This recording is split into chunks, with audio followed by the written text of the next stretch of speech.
Para finalizar, pero no por ello la charla menos importante del día, tengo el gusto de presentarles al señor Ignacio Alfaro Marín, a quien invitamos a que nos acompañe aquí al frente, y a la señora Silvana Fumega, a quien también le solicitamos por favor que nos acompañen aquí al frente.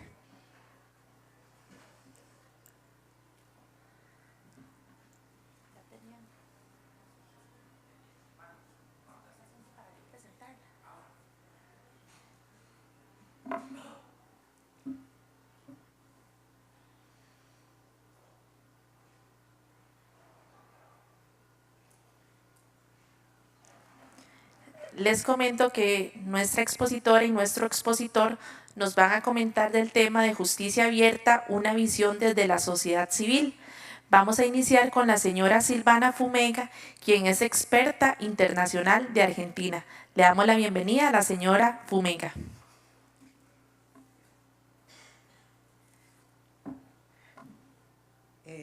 La presentación. Hola, muchas gracias, primero y principal al Poder Judicial y también a Abriendo Datos Costa Rica que me invitaron a participar de este evento, y gracias principalmente a todos ustedes porque sé que estos eventos suelen ser cazadores. Estamos en el último panel del segundo día, así que digo, no sé por qué últimamente me toca en todos los eventos ser de los últimos paneles del día, y siempre empiezo agradeciendo a la gente que todavía está acá, así que muchas gracias a ustedes. Entiendo, digamos, que no es un tema fácil y que estar el segundo día encima, acá escuchándonos, y encima una argentina que sé que hablamos rápido, y yo en particular hablo rápido. Voy a tratar de ser, o por lo menos de comenzar lo más lento posible, pero no prometo que esto siga así de lento durante esta breve exposición. Quiero ser bastante breve porque principalmente este panel es sobre sociedad civil. Entonces lo que quiero hablar es el porqué, el contexto del porqué de la importancia de este panel, y también para justificar el estar acá hasta esta hora. Básicamente lo que quiero que hagamos luego es invitar a algunos actores locales de sociedad civil de Costa Rica para que ellos sean los que nos cuenten cuáles son los temas que les importan, sobre todo de un elemento en particular del Estado abierto y de justicia abierta, que son los datos abiertos, que en muchos casos se nombró en estos 2 días, pero que no andamos, o sea, se nombró que se debían abrir, digamos, en portales se deberían abrir datos de los esfuerzos del Poder Judicial, de los esfuerzos de otros organismos del Estado, pero el tema es que nunca hablamos. ¿Para qué? ¿Por qué? ¿Dónde reside la importancia de todo esto? ¿En lo lindo que lucen los portales en las diferentes páginas del Estado costarricense o de otros estados? ¿O hay algo más? Brevemente, y sin andar demasiado en ninguna teoría ni nada muy abstracto, solo quería contarles un poco cómo llegamos hasta acá, o sea, por qué estamos hablando de esto y cuáles son las tendencias que se juntaron, que se mezclaron para llegar hasta acá. Básicamente, desde los 90 en adelante hubo una fuerte tendencia en términos de transparencia y rendición de cuentas a nivel global. Sobre todo en términos de leyes de acceso a la información, se pasó de un minúsculo grupo de países que habían implementado este tipo de leyes, sobre todo en democracias liberales más estabilizadas, en lo que se suele llamar el países desarrollados, el norte global, o como todo ese tipo de etiquetas que se suelen usar. Pero a partir de fines de los 80, 90 hubo una gran expansión hacia el resto del mundo, y hoy en día se encuentra con más de 100 países en todo el mundo. Tengo que decir con mucha alegría que Argentina se sumó a este grupo hace poco tiempo, menos de 2 meses. Fue una deuda que teníamos hace más de 15 años, tardó pero llegó. Así que les digo que bueno, ahora la presión está en ustedes, son uno de los pocos de la región que todavía no tiene una ley de acceso. Si bien entiendo que el derecho de acceso a la información está garantizado en la Constitución y que es ejercido en muchos casos de forma bastante sencilla, aunque esto no quita la importancia de contar con una ley que obligue a los 3 poderes y que incluya mecanismos, sobre todo a la hora de resolver conflictos, que sean sencillos y que no tenga que ir por el Poder Judicial. Y hago paréntesis, le pido disculpas a todos los miembros del Poder Judicial, pero los trámites sin un patrocinio letrado no suelen ser los más sencillos para gente como yo, que no soy abogada. ¿Cuál es la otra tendencia que se juntó para que hoy estemos hablando de datos abiertos en particular? es que en el último par de décadas el desarrollo de las tecnologías ha sido abrumador y la gente ha comenzado a modificar la manera que interactúa entre sí con la información y obviamente no se puede dejar de lado con los estados. Ha permitido crear nuevas herramientas para que los estados se comuniquen con las personas, para que las personas se comuniquen con otras personas y para que todos nos, digamos, modifiquemos nuestra interacción con la información en general. A todo esto, desde el 2011, fines de 2011, se suma el lanzamiento de la Alianza para el Gobierno Abierto. Acá ya se ha mencionado varias veces que no es una idea nueva, la verdad que nos podemos remontar hasta Rousseau, pero para no irnos tan lejos, hay digamos, menciones a gobierno abierto en diferentes documentos gubernamentales desde los 80, 90, con lo cual la idea de gobierno abierto, a pesar de que en muchos casos se pone como una novedad, no es nueva. Lo que es nuevo es la mezcla entre la apertura, la rendición de cuentas y la tecnología, que permite crear nuevas herramientas y nuevos mecanismos para hacer más sencilla la colaboración y la participación, que es otra de las patas, y no voy a entrar en las definiciones de gobierno abierto porque no tengo ganas que todos se duerman acá instantáneamente conmigo. Con lo cual, o sea, ahí llegamos en términos de el mix, la mezcla de las teorías o digamos del auge de la transparencia, de la rendición de cuentas. Ahora llegamos al gobierno abierto o al Estado abierto, digamos. En realidad gobierno abierto es una mala interpretación, de la misma manera que hoy a la mañana Carlos nos contaba acerca de Open Justice y la diferencia con Open Judiciary. En el caso de gobierno abierto pasó algo muy similar. En realidad, digamos, Open Government fue una mala traducción. Decir gobierno abierto en realidad se hacía referencia a un Estado abierto, pero por suerte lo estamos remediando y Costa Rica es uno de los grandes ejemplos. La verdad que me voy gratamente sorprendida, sobre todo por los esfuerzos del Poder Judicial y en particular por el tema de género, cómo se está desarrollando. Pero esto es una digresión que estoy haciendo. Como verán, yo suelo irme mucho por las ramas, pero voy a tratar de mantenerme en el tema. Bueno, cuestión, el tema es datos abiertos, si bien es solo un elemento, es un elemento importante dentro del tema de gobierno abierto. Es un ejemplo de apertura mezclado con tecnología. Si bien se mencionó en muchos casos, creo que en ningún momento definimos de qué estamos hablando. Entonces, para que todos, digo, no obligatoriamente todos tienen que saber de qué hablamos cuando hablamos de datos abiertos. Con lo cual, para que todos estemos como en la misma página, acá incluí, no sé si se ve bien la presentación, sobre todo sé que aquel lado, porque estuve allá sentada, no suele ver el PowerPoint, pero se los puedo leer. Es una definición bastante sencilla. Está sacada de la Carta Internacional de Datos Abiertos que Costa Rica acaba de adherir hace un par de meses nada más, donde se incluyen diferentes, no solo definiciones, sino acciones que los gobiernos se comprometen a tomar para promover la agenda de datos abiertos.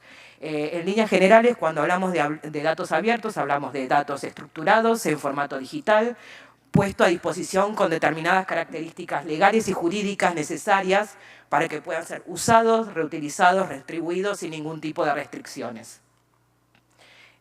No voy a ahondar demasiado, pero acá, digamos, había puesto algunos ejemplos, cualquier cosa, o sea, al final pongo mis datos de contactos, me pueden pedir la presentación o cualquier otro dato, siéntanse libres de escribirme. Algunos ejemplos de la región, porque otra de las buenas noticias es que América Latina en este tema se encuentra en paridad con otros actores que en otros momentos o en otras agendas suelen dictar cuáles son los pasos a seguir. En este caso, América Latina, digamos, en alguno de los índices que miden la apertura de los datos abiertos, cuenta con 3 países de la región en los primeros 20 lugares. Es la región, creo que Álvaro lo mencionó ayer, es la región con más países que implementan la Carta Internacional de Datos Abiertos. Hay iniciativas locales donde el uso de los datos digamos, se relacionan con problemáticas muy locales, como por ejemplo en el Cono Sur el tema del dengue y cómo los datos se utilizan para poder predecir futuras epidemias. Hay articulación regional.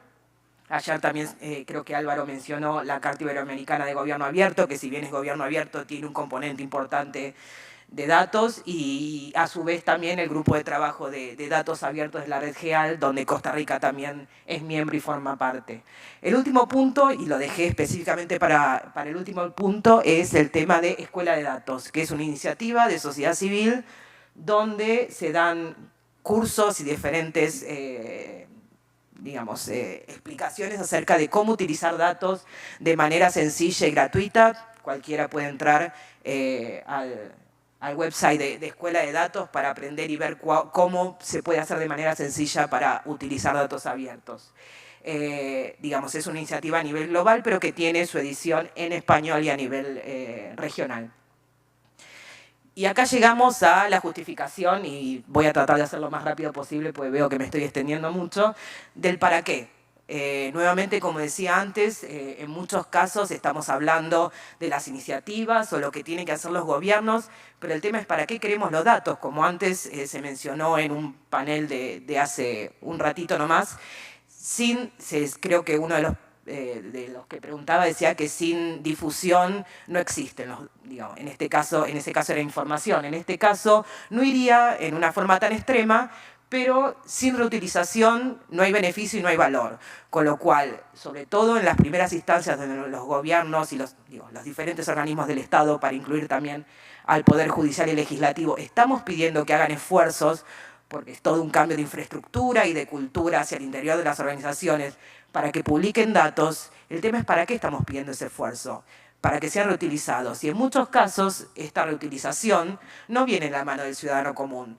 Siempre menciono el tema del test de la mamá. En mi caso, yo hace rato que vengo trabajando en estos temas y mi mamá todavía no entiende a qué me dedico. Así de simple. Con lo cual no podemos pedirle que ella se meta en la página del Poder Judicial o del Poder Legislativo y, haga un mashup de los datos, una aplicación para, no sé, ver cómo están los recursos en el Poder Legislativo de Costa Rica. Pedir eso en el estado actual es como bastante delirante. Por eso ahí es donde entran no solo las organizaciones de sociedad civil, sino también los medios, cosa que no vi representado en estos 2 días, pero quizás me equivoco, no quiero decir algo de lo cual no sé. Pero son intermediarios importantes a la hora de llevar los beneficios de la apertura hacia el ciudadano de a pie o el ciudadano común. Yo acá puse algunos ejemplos, estoy segura que ahora Ignacio y demás nos podrán contar otros. Los más conocidos y los más antiguos es acerca de recursos públicos, cómo se gasta el dinero, simple y sencillo, con visualizaciones, nuevamente. Poner una tabla no facilita la lectura de todo el mundo. Con simples visualizaciones podemos transmitir el mensaje y podemos hacer entender a la gente acerca de cómo, por ejemplo, se gastan los recursos públicos. Es un ejemplo muy conocido que ha tenido experiencias replicadas a nivel global en muchos países. Ahí yo puse uno de los casos que es Uruguay, que se llama ¿Dónde van mis impuestos? Y que también hicieron de manera sencilla los diferentes sectores y cómo los impuestos se van gastando, en ese caso en Uruguay. En términos de beneficios, mucho más concretos, servicios públicos. Nuevamente, ahí hay 2 ejemplos, en este caso también es de Uruguay, de Por Mi Barrio, que es acerca de cómo geolocalizar quejas de los vecinos, y en ese caso hicieron un partnership con la Intendencia de Montevideo para poder canalizar las demandas, que ese es otro paso que hay que pensar a la hora de abrir los datos, cómo se devuelve esa demanda de la ciudadanía. Y en el otro caso es A Tu Servicio, que es acerca de las prestaciones de servicio de salud en Uruguay. Y sobre todo, algunos de los últimos mensajes que quiero dar y quiero cortar, toda esta historia, es que sobre todo en las primeras instancias lo que se debe pensar es, cuando pensamos en los primeros datos que hay que abrir, es que cubran una necesidad, una demanda, un problema. El abrir por abrir, en una primera instancia, no va a crear resultados visibles, y eso va a hacer que nuestros esfuerzos, sobre todo del lado de organizaciones del Estado, frustración, al fin y al cabo. Yo acá había puesto el Poder Judicial, que debo sacar a Costa Rica después de estos 2 días, porque en general en la región se ven como opacos, oscuros. Evidentemente no es el caso, y mucho tenemos que aprender en la región de lo que está pasando acá en Costa Rica. Algunos ejemplos del Estado. Nuevamente, digo, antes mencioné los medios porque la semana pasada salió una nota muy interesante de un medio argentino utilizando datos del Poder Judicial acerca de cómo, digamos, las cárceles argentinas y poder de esta manera desmitificar ciertos mensajes bastante negativos acerca de migrantes y otras poblaciones minoritarias. Otros ejemplos de sociedad civil, acerca de los concursos de los jueces y acerca de los diferentes tipos de relaciones que hay dentro del Poder Judicial. Acá fue, digamos, yo lo que quería marcar era básicamente cómo fue cambiando el mensaje. Hace unos años, nuevamente vuelvo a la idea, era publiquemos todo, publiquemos datos y la gente va a venir corriendo en masa a ver nuestros fantásticos websites y a reutilizar estos datos. Hoy en día sabemos, o creo que la mayoría de nosotros creemos, que no es así. Digamos, hay que pensar en los datos que estamos publicando y para qué. Y sobre todo, crear comunidad, crear usuarios y fomentar ese uso. Yo acá le estoy robando una cita a un compatriota mío. Él es actualmente subsecretario de Innovación Pública en el Ministerio de Modernización de Argentina. Anteriormente se encargaba del tema en la ciudad de Buenos Aires y que repite hace rato, nuestra capacidad es nuestra comunidad. Y creo que eso resume bastante de, más allá de publicar y de ver todos los esfuerzos de infraestructura que se deben hacer, lo que hay que pensar también y donde hay que gastar esfuerzos es en crear esa comunidad. Esa comunidad es la que va a hacer uso de esos datos y la que va a traspasar esos beneficios hacia, por ejemplo, gente como mi mamá. Por eso, digamos, quiero dejar acá, no quiero seguir, acá hay algunos puntos claves que resumen un poco lo que dije, pero me pueden escribir, se los puedo pasar. No quiero quitar más tiempo porque lo que quiero ahora es que escuchemos a las organizaciones locales y que nos cuenten cómo ellos en Costa Rica pueden hacer uso de los datos y pueden beneficiar al resto de la sociedad. Gracias.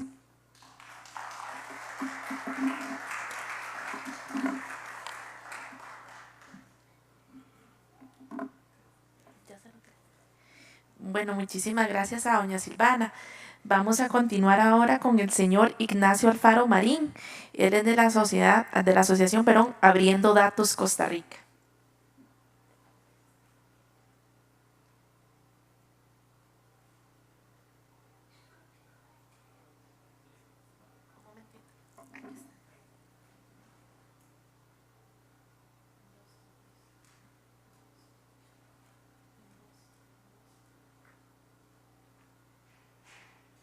Un, dos, ya sí.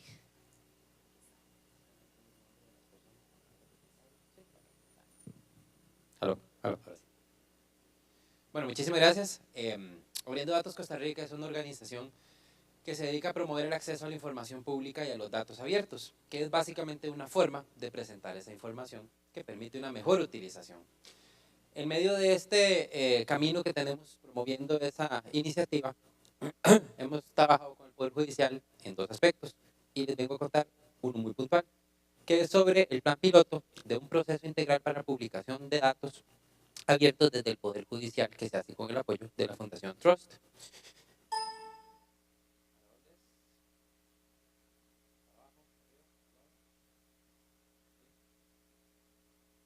A ver, ya ahora sí.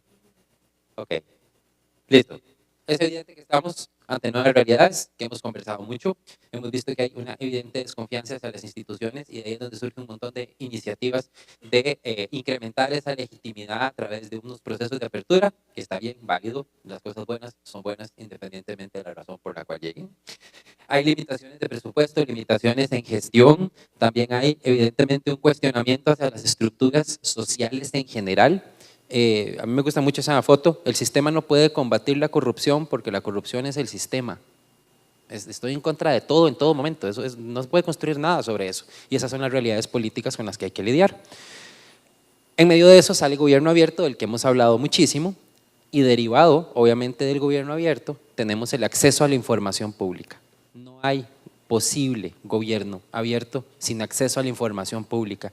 Yo no puedo construir nada con nadie si esa persona no está claramente enterada de qué estamos construyendo.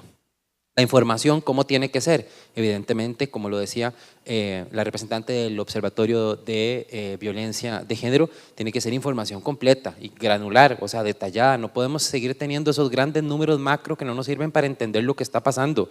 Necesitamos que sea oportuna, a tiempo, muy bien por el observatorio.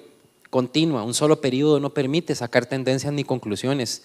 Tiene que ser veraz, obviamente, verificada. Accesible, no solamente que esté disponible, fácil de compartir, sino también que esté en formatos que permita utilizar herramientas de ayuda. Me parece que era la magistrada Escoto que preguntaba, bueno, ¿y las personas que tienen alguna dificultad visual? Bueno, justamente para eso es que tiene que haber ese tipo de formatos.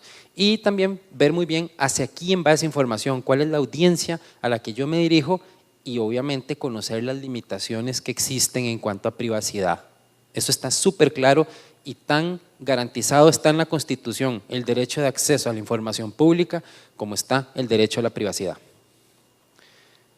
Evidentemente tenemos una realidad de información enorme de la que ya hemos hablado, entonces en un contexto en donde en un minuto se intercambia 150 millones de correos electrónicos, nos tiramos más hacia el ámbito del Big Data del que hablaba ahora el representante del ICE, que de la posibilidad de analizar información en informes impresos y oficios. Eso es totalmente inviable en este momento.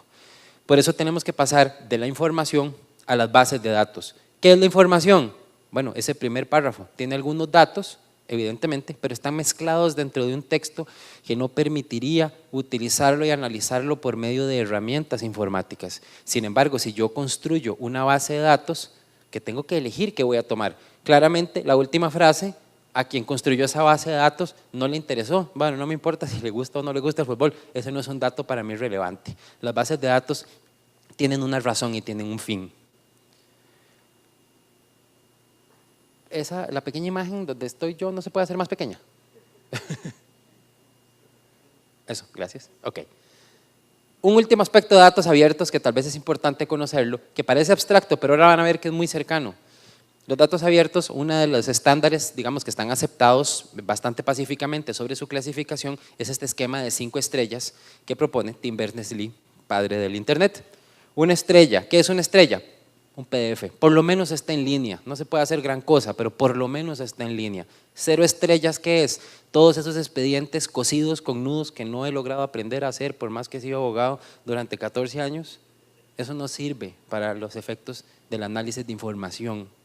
2 estrellas, el Excel que ya se puede descargar, vamos muy bien.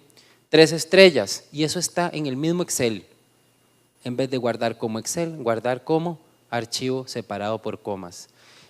Son herramientas pequeñas que muchas veces tenemos a la mano, pero que no entendemos para qué sirven, entonces no las usamos. ¿Por qué 2 estrellas y 3? Porque la tercera estrella permite que cualquier máquina, aunque no tenga la licencia de Excel, pueda utilizar esa información. Por lo menos debemos apuntar hacia las 3 estrellas.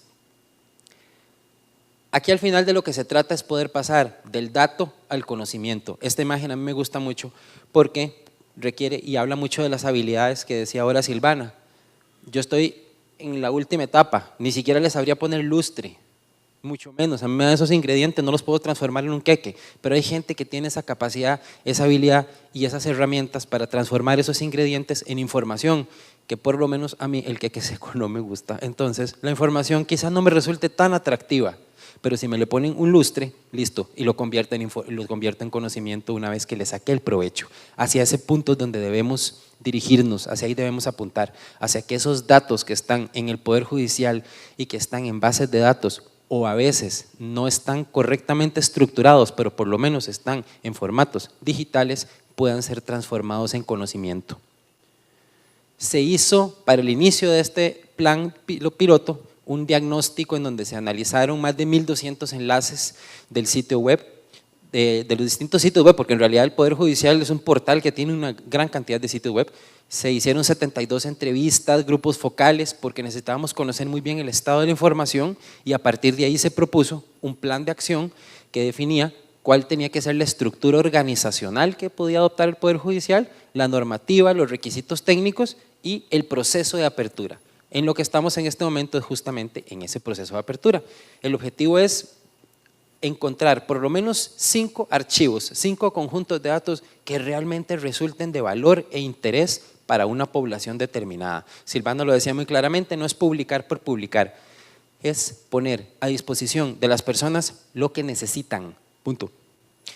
Es un proceso completo que se hizo con construcción de demanda, de construcción de oferta, perdón. Desde el inicio se conformó una comisión aquí en el Poder Judicial, 12 departamentos están representados.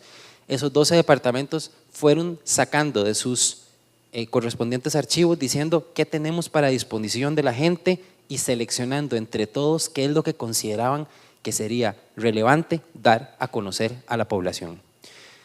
El grupo asesor terminó de construir esa oferta y esa población meta, hubo 2 actividades de consulta, una en Cartago y otra en San Carlos, justo antes del huracán, afortunadamente.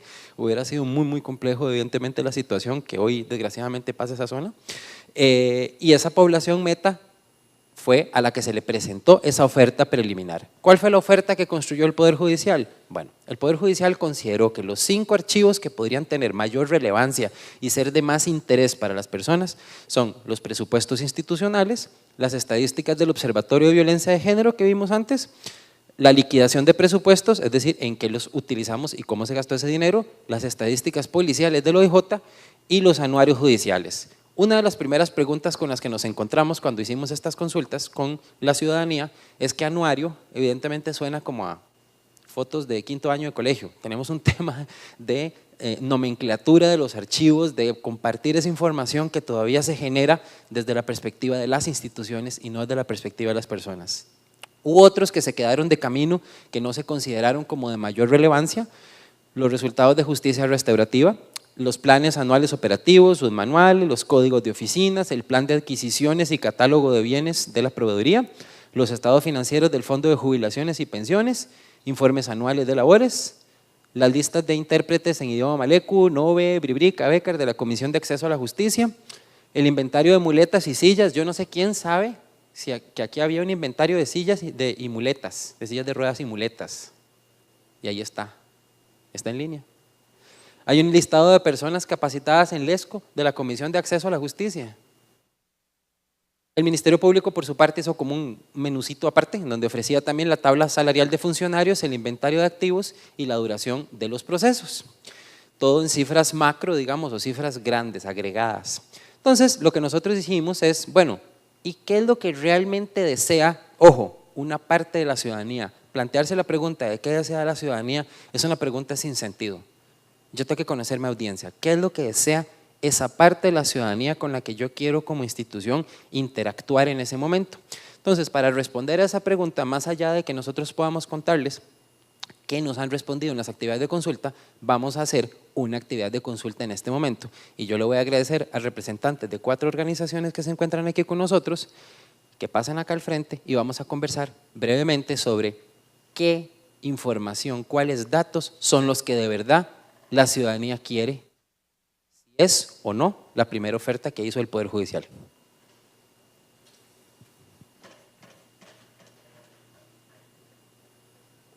Esa se va a quedar ahí, fija. Sí, te déjala ahí.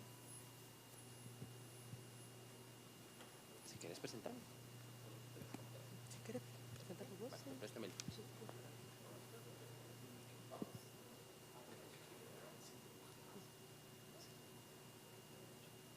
Ok, bueno, tenemos,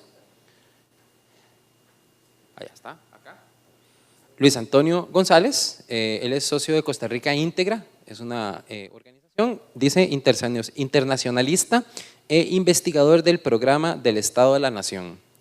Tenemos además a la máster Fanny Arce Hernández, abogada litigante, notaria y gerontóloga, es la abogada externa de ASCATE.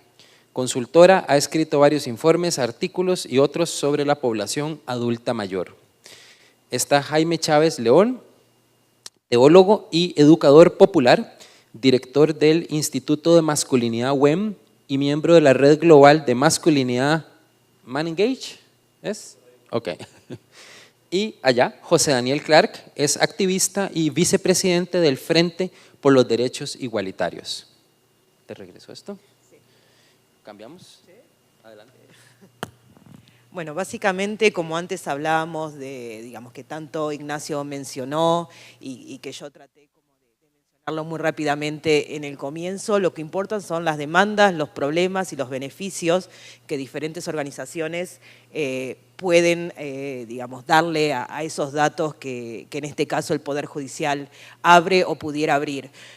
Con lo cual, gracias a la ayuda de Abriendo Datos Costa Rica, se convocó a 4 organizaciones que tuvieran temáticas totalmente diferentes, o sea, que tuviera cada una preocupación y una comunidad a la cual se dirige diferente entre sí, para conocer muy brevemente, digamos, en qué están trabajando y sobre todo, digamos, si en una primera ronda, y voy a dejar a ver cuál es el más valiente de todos que quiera comenzar, acerca de los beneficios que pudiera traer en el tema específico en el cual es ustedes trabajando la apertura de ciertos datos del Poder Judicial y cuáles son esos datos, para también poder ayudar al proceso que están liderando en la apertura, en el piloto de datos.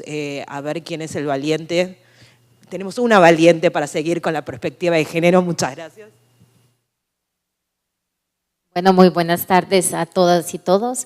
Yo como abogada litigante de la Asociación Cartaginesa de Protección al Ciudadano de la Tercera Edad y además gerontóloga, durante toda mi vida profesional de ya casi 2 décadas me he dedicado a temas de la población adulta mayor.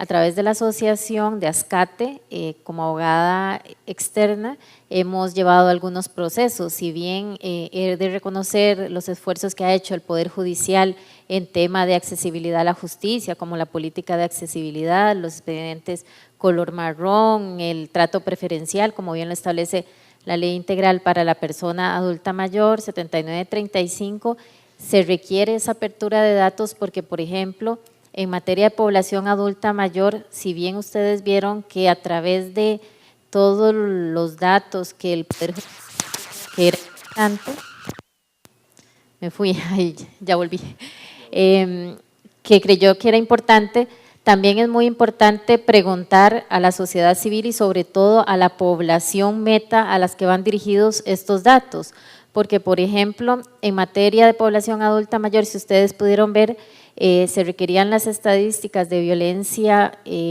por género, también hay algunas carencias en cuanto a población adulta mayor, por ejemplo, si bien se cuenta por despacho con los números o estadísticas de procesos, por ejemplo, de violencia doméstica presentados, no están desagregados por género, por edad, por tipo de delito, por reincidencia, además por número de delitos y además por el tiempo de respuesta de los procesos judiciales. Teniendo esa información abierta, en datos abiertos, sería riquísima, primero para capacitación, sensibilizar a la población adulta mayor, para prevención del delito, para las políticas públicas que se dan en temas de envejecimiento y vejez.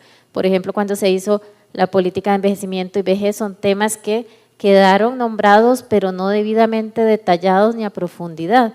Eso sería bastante importante para la población adulta mayor. Muchas gracias.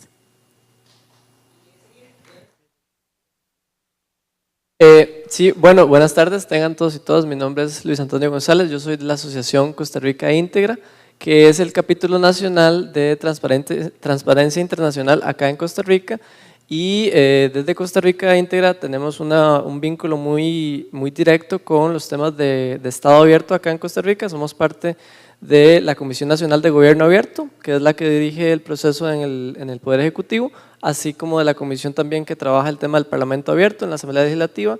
Y si bien no estamos directamente en la Comisión de Justicia Abierta, somos parte de un bloque de organizaciones de sociedad civil que trabaja el tema. Yo antes de entrar en tema quería primero disculparme con este auditorio porque nuestro compañero Pablo Duncan, que tenía una exposición en la mañana, sufrió un quebranto de salud en la noche justamente. Él llevaba varios días preparándose y sin embargo ninguno de los otros miembros de la asociación pudo acompañarlos, entonces la más sincera disculpa. Concretamente en el tema de los datos abiertos que nos interesa desde CRI, la línea de lucha contra la corrupción y transparencia es una de las líneas más fuertes que ha tenido el capítulo nacional acá en Costa Rica desde sus inicios Y, por ejemplo, un ejemplo muy concreto, el tema de las duraciones de los procesos judiciales. Acá en el Poder Judicial se tiene mucho esta idea del número único, es decir, que la duración de los procesos judiciales se traduzca en un número único. Entonces, desde que el expediente empieza hasta que termina en la última instancia, un número único que me diga la duración de todo ese proceso. Sin embargo, a mí como usuario, ese número no me dice nada. No me dice, por ejemplo, yo quiero saber si es que mi proceso está durando mucho. Entonces yo tengo tal vez la sospecha de que podría haber algún caso, algún indicio de corrupción, que al juez le estén pagando para que atrase el proceso, o al fiscal le interesa que esto salga más rápido o salga más despacio. Entonces yo como usuario, yo no quiero ver la duración de los procesos en el Tribunal de Apelación Penal. Yo quiero ver la duración de cada etapa del proceso. ¿Verdad? Los procesos judiciales son súper diversos y hay una cantidad de diferencias de acuerdo a la materia y a la instancia, pero digamos en términos generales verlo por etapas y además no verlo agregado. Lo que Ignacio antes mencionaba de que hay muchísimos datos, pero están agregados casi a veces a nivel país. A mí los datos agregados a nivel país no me dicen absolutamente nada. Yo ocupo el dato de la oficina en la que yo estoy siendo atendido. De manera que yo pueda efectivamente decir, bueno, tal vez es que los procesos judiciales en realidad llevan su tiempo. Yo quiero revisar el promedio de este proceso en esta oficina.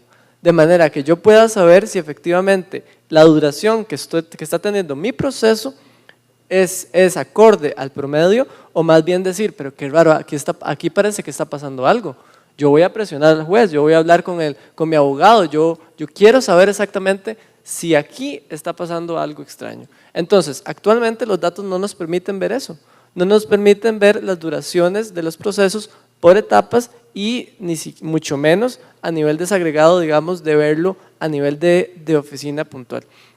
Otro tema muy importante para nosotros desde la línea de transparencia y lucha contra la corrupción, el tema de las sanciones a los funcionarios. En los últimos años en el Poder Judicial han habido una serie de cambios en las nomenclaturas de los comportamientos que están penalizados. Entonces, esos cambios en las nomenclaturas no me permiten ver el histórico de decir, bueno, es que sí, efectivamente, por ejemplo, que un año una cosa se llamaba llegada tardía y el otro año se llamaba impuntualidad. Entonces, yo no sé si eso es lo mismo, yo no sé si efectivamente esas sanciones a qué conductas exactas se debieron, y veámoslo en términos más concretos, en términos de corrupción.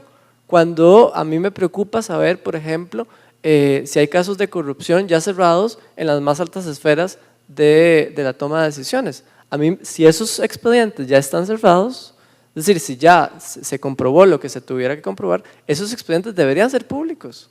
Deberían ser públicos para que desde la sociedad civil podamos saber, bueno, es que en realidad este Poder Judicial está sancionando la corrupción.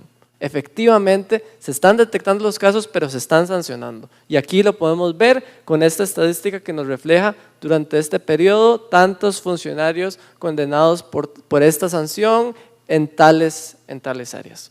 Entonces, por ejemplo, estos son dos casos que para nosotros desde Costa Rica Íntegra sería muy valioso poder contar con esta información, de manera que uno a partir de esa información pudiera hacer un análisis efectivamente, bueno, cuál ha sido la tendencia a lo largo de los años, cuál es el estado, por ejemplo, tenemos que fortalecer la inspección judicial, ¿acaso? O más bien tenemos una inspección judicial robusta que está efectivamente detectando esos casos de corrupción, o si es todo lo contrario. Entonces, en esa línea son dos ejemplos concretos de dos temas que nos interesarían mucho desde Costa Rica Íntegra. Antes de continuar nada más, bueno, ok, ya te lo devuelvo, pero es que nada más para excusar a la colega Fanny, ella estaba para otro panel en otro lugar y obviamente por las diferencias de horario me dijo, necesito decir de primera y me voy, entonces las disculpas del caso. Continuemos.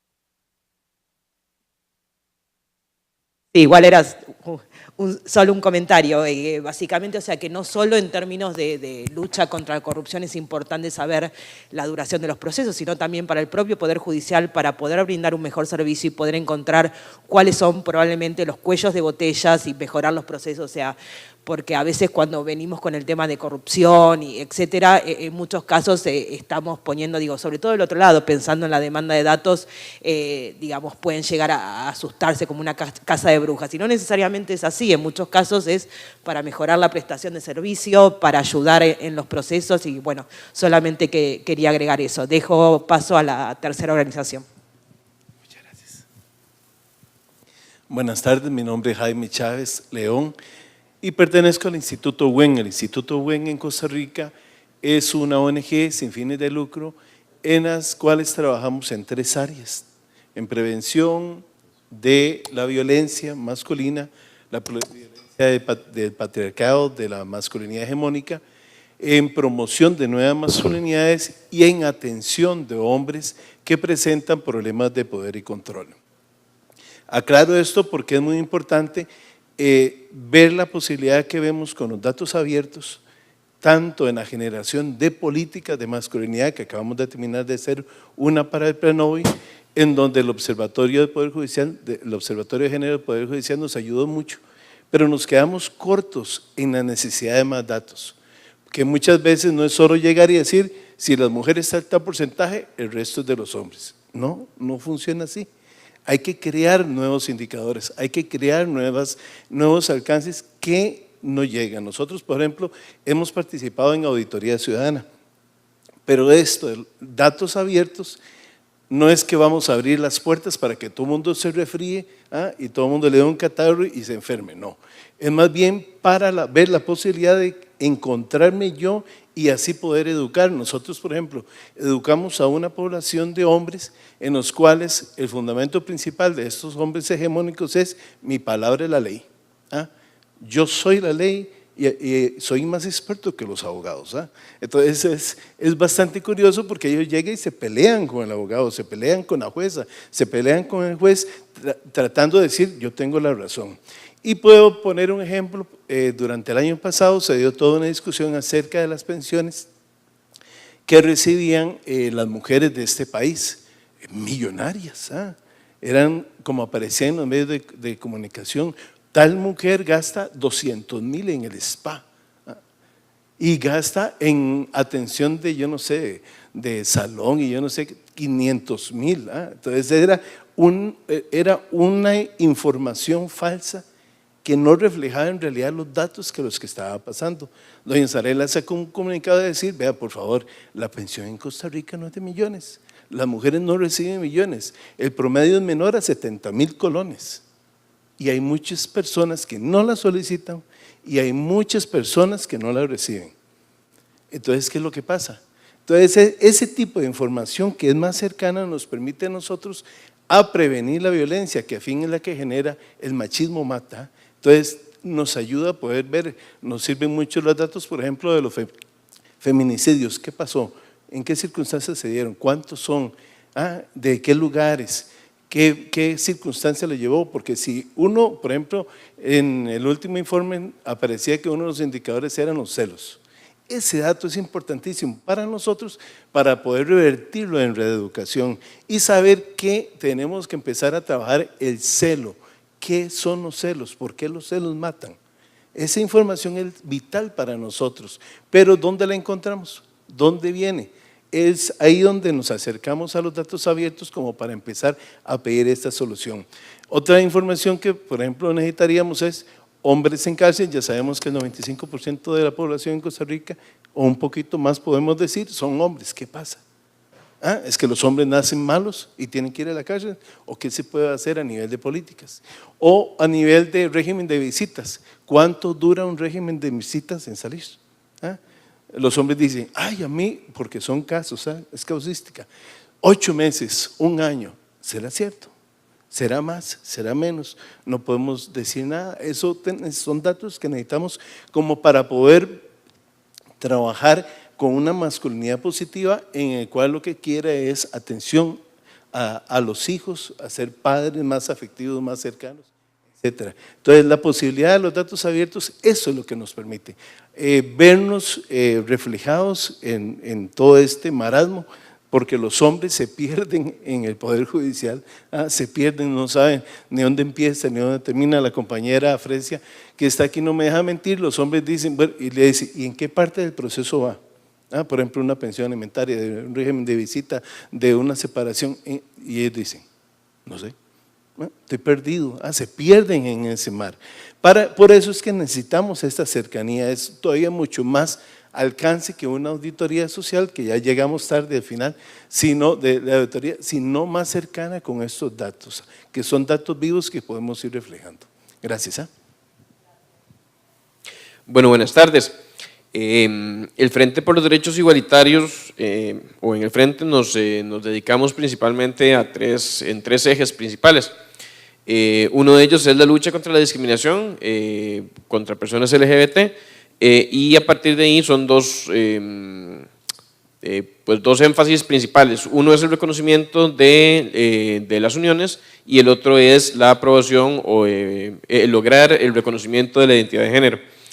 Cada una de estas tres áreas principales tiene un proyecto de ley, digamos, que la encabeza, que sería el ideal nuestro, mediante el cual se lograría que estos derechos fueran reconocidos o, ¿verdad?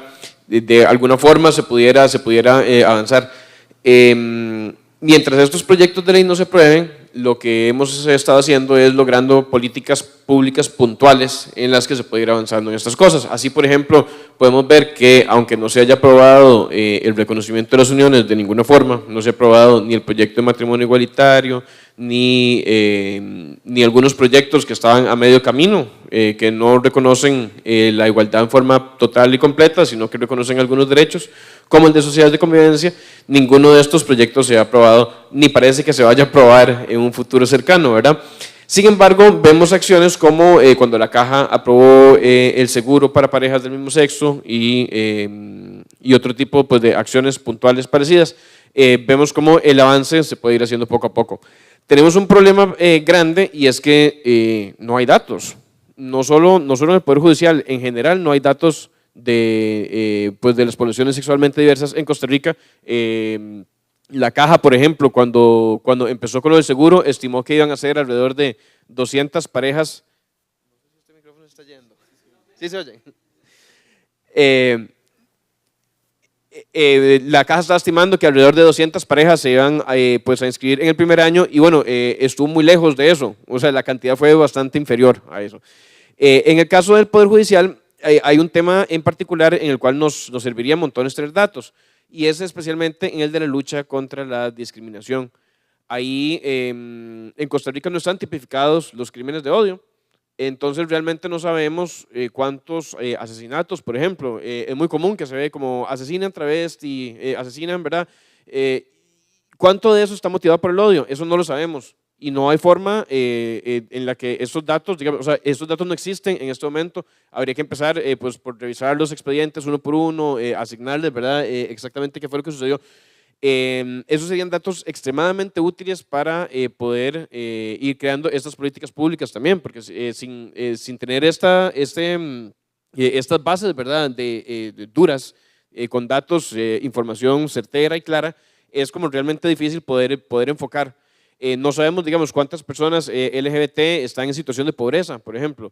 Esa no es el mismo caso que la pobreza de la que pueden sufrir, digamos, pues una familia entre comillas tradicional, ¿verdad?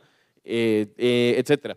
Como decía, en el caso del Poder Judicial, lo que más nos interesa o lo que más nos podría interesar es el tema de crímenes de odio y de discriminación en general, porque también hay mucha gente que no denuncia porque no sabe qué va a pasar. No hay manera, digamos, realmente es un camino incierto, es un camino lleno de revictimización, por lo general también, ¿verdad? Es como, bueno, no se le cree a la persona que está denunciando la discriminación. ¿Por qué? Y si no contamos con esos datos, es realmente complicado, ¿verdad? Poder encontrar las formas en las que podemos atacar estas problemáticas. No solo, ¿verdad? No solo para decir como, bueno, es que tanta gente ha sido discriminada y tenemos que hacer una ley, sino, bueno, ¿cómo podemos ayudar a esta gente? O sea, ¿cuáles son los nudos, ¿verdad? Los problemas a los que se enfrenta cuando va a denunciar o pues a la hora pues de dar, no sé, de dar alguna declaración, etcétera. En el FDI hemos estado trabajando pues distintas, no sé, formas en las que podemos conseguir información, ¿verdad? Y es realmente pues complejo. Más recientemente hicimos una encuesta, o mejor dicho, un sondeo, porque no es información, ¿verdad? No es información científica, nada más queríamos tener una idea de, pues, de percepciones, ¿verdad? O sea, de a dónde ha sido la gente discriminada, si la gente denunció o no denunció, etcétera. Y con las cosas que nos topamos es que en los lugares en los que uno usualmente pensaría que se da la mayor cantidad de discriminación, que serían los lugares a donde la gente la sentiría más y denunciaría más, por ejemplo, el lugar de trabajo, por ejemplo, el lugar de estudio, no son necesariamente los lugares donde más discriminación hay. La gente donde más ha sentido discriminación es en su barrio y en su familia. Y ahí es un poco, ¿verdad? Pues complejo porque a partir de ahí, ¿verdad? Pueden salir muchas otras situaciones de violencia doméstica, pues en la casa, ¿verdad? De otro tipo de, pues de opresión y de discriminación que no necesariamente es en la que tradicionalmente uno se pues enfoca, ¿verdad? Tradicionalmente la gente se enfoca en, bueno, mejoremos estas leyes. Bueno, si pudiéramos contar con este tipo de estadísticas del Poder Judicial, nos sería bastante más fácil el poder encontrar cuáles son pues las formas en las que podríamos ir luchando en contra de la discriminación. Muchas gracias. Antes de darle la palabra a Ignacio para un anuncio de cierre o para un recordatorio más que un anuncio, no, esto me hace reflexionar que no solo, digo, hasta ahora estábamos hablando de publicar por publicar, etcétera, pero también es importante a la hora de recabar los datos, o sea, datos que hasta el momento no se recaban para diferentes poblaciones, por diferentes intereses. Hay que pensar no solo en la publicación, sino también en cómo recabamos y para qué recabamos información y qué tipo de información, y sobre todo pensar en la forma desde el diseño, para que después no lleguemos al final y decir, ¿y ahora cómo lo publicamos? Sí, veo una mano levantada, lo dejo terminar a Ignacio, que quería pasar un mensaje, y cerramos con vos la última pregunta.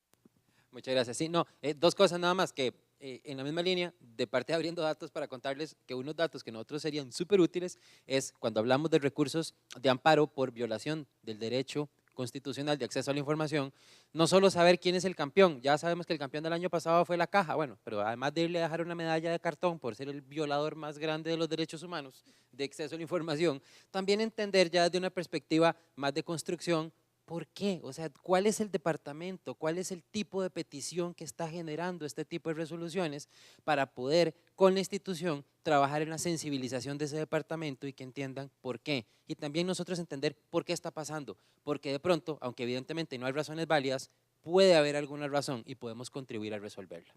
Antes de terminar, un aviso parroquial como al final de la misa. Mucha del punto de los datos se va a conocer el año entrante. Costa Rica va a ser sede de un congreso de enorme importancia que se llama Condatos. Condatos es el congreso latinoamericano de todas las comunidades, toda la gente que está alrededor de los datos abiertos, de esta enorme comunidad de datos abiertos que se va a realizar el año entrante aquí en Costa Rica. Todavía no está definida la fecha, pero parece que va a ser como entre septiembre y octubre por ahí. Posiblemente va a haber una mayor difusión, evidentemente más cerca del momento, pero es muy importante que estén atentos porque va durante esos 3-4 días va a estar Costa Rica en el centro de la atención de toda la región en la materia de datos abiertos. Y no sé si quieres cerrar con algún punto. Sí, también me están allá pidiendo desesperadamente. No, básicamente el punto que quería hacer mientras voy caminando a llevarle el micrófono es que, digamos, pensemos que la transparencia y la apertura no deben ser fines en sí mismos. Este tipo de respeto a los derechos y, digamos, y el tipo de información que las diferentes organizaciones piden y necesitan son los fines en sí, o sea, son los fines, el mejorar la calidad de vida de los habitantes. Y bueno, y pensar en el uso, por supuesto. Así que voy llegando. Esto parece un programa de televisión. Muchas gracias. Es que no quería perder la oportunidad de intervenir porque he oído a uno de los intervinientes, que es como el representante de Transparencia Internacional, ¿no? en Costa Rica, y demandando una serie de información como sociedad civil, la colaboración con el Poder Judicial. Y no podía dejar pasar este momento para explicar que en España el Consejo General del Poder Judicial, a quien estoy representando en este caso, tenemos un convenio con Transparencia Internacional a fin de conseguir que el portal de transparencia que mañana expondré tenga una proyección mucho mayor. Y me parece muy interesante de explicar que a cambio de la colaboración con Transparencia Internacional, en la que nosotros le pedimos que nos establecieran unos indicadores para obligarnos a ser más transparentes, lo que nos pidió Transparencia Internacional es exactamente lo que ha pedido en este momento a Costa Rica el interviniente. Pidió información sobre los procedimientos de corrupción, sobre el resultado de los procedimientos de corrupción, en este caso no concreto sobre los procedimientos de corrupción que existan contra jueces, que toco madera, en España por el momento no son numerosos o no son relevantes, pero sí en lo que se refiere a los procedimientos de corrupción, lucha contra corrupción que existe en el país en el ejercicio de la función jurisdiccional. Y estamos a punto, en el mes de enero junto con Transparencia Internacional, vamos a publicar un repositorio, que es un nombre muy feo, pero que quiere decir un depósito público de información que se va actualizando, justo para informar sobre todos los procedimientos de corrupción que se están siguiendo en España, cuántas personas que están implicadas en esos procedimientos de corrupción, cuántas sentencias se están dictando condenatorias y absolutorias, cuántas personas están ingresadas en prisión preventiva y en prisión en cumplimiento de condena, cuántas personas son condenadas al año. Y esto es el prototipo de ejemplo de que la sociedad civil, en colaboración con el Poder Judicial, consigue una información que en este momento va a ser pionera, porque en España no hay información sobre delitos de corrupción, y que va también a permitir ayudar a su vez a Transparencia Internacional, quien nos pide datos reales para poder situar la percepción de la corrupción que se da en cada país, que es una percepción que tiene mucho que ver con la forma en la que se informa sobre corrupción en cada uno de los países, y poderla ajustar lo máximo posible con la realidad de la lucha contra la corrupción que existe en cada uno de los países. Y en este caso, como digo, no podía dejar pasar esta oportunidad para explicar que ha sido Transparencia Internacional la que nos ha pedido en pago de su colaboración este repositorio que vamos a presentar, y que va a ser bueno, para nosotros es muy importante porque es la primera vez que va a haber información sobre datos de corrupción. Y en la segunda de las peticiones que también realizaba, la estamos nosotros poniendo también en marcha, no en colaboración con Transparencia Internacional, pero vamos, casi animados también por ellos, y no sé si es a lo que te referías, que es a la petición de informar sobre tiempos de respuesta. Vamos a empezar a dar tiempos de respuesta sobre los órganos jurisdiccionales por media en cada capital de cada ciudad española y por orden jurisdiccional. Y esto tiene una doble finalidad, no solamente permitir a los ciudadanos saber a qué se enfrentan, incluso tomar la decisión de iniciar un procedimiento o no, dependiendo de cuánto tiempo va a tardar. A las empresas les permite también hacer una previsión de, por ejemplo, las reclamaciones de cantidad que tienen pendientes, cómo las van a cobrar o no, sino también permite, como en la otra cara, una estrategia, un diagnóstico de cara a una estrategia futura para poder detectar dónde se producen situaciones de retraso o, como hemos dicho antes, cuellos de botella sobre el desarrollo de la función jurisdiccional en cada uno de los países. Pero quiero también dejar claro que esto no puede aparecer de manera exclusiva, hay que contextualizarlo, como yo hacía referencia esta mañana. No podemos solamente decir cuáles son los juzgados que van más rápidos, que van menos rápidos, sino que hay que explicar por qué a la ciudadanía, porque en muchas ocasiones esto no depende del juez, sino que depende de un contexto sobre infraestructura, sobre personal, sobre medios, sobre procedimientos, que también le da información a los ciudadanos sobre qué es lo que tienen que reclamar para que esta situación se equilibre en todo el país de una manera homogénea. Muchas gracias. Bueno, y no nos extendemos más, vamos a cerrar acá porque se me van a ir los panelistas. Dentro de poco me voy a quedar hasta sin gente en el panel. Les quiero agradecer mucho quedarse hasta esta hora, seguir charlando del tema y sobre todo volver a hacer hincapié en el uso y en el valor de los datos más allá de la apertura. Las alianzas, como se comentaba recién, son claves para poder tener un mejor producto. Quizás, una de las claves sería que Transparencia Costa Rica se comunique con España y ver qué puede salir de eso. Bueno, muchas gracias a todos y los libero, se pueden ir. No, perdón. No, muchísimas gracias, por supuesto, a doña Silvana, a don Ignacio y a los compañeros que también nos acompañan en el set, y a nuestros expositores y a la expositora. Vamos a entregarle un presente también en agradecimiento a nombre de la Presidencia de la Corte. Muchas gracias.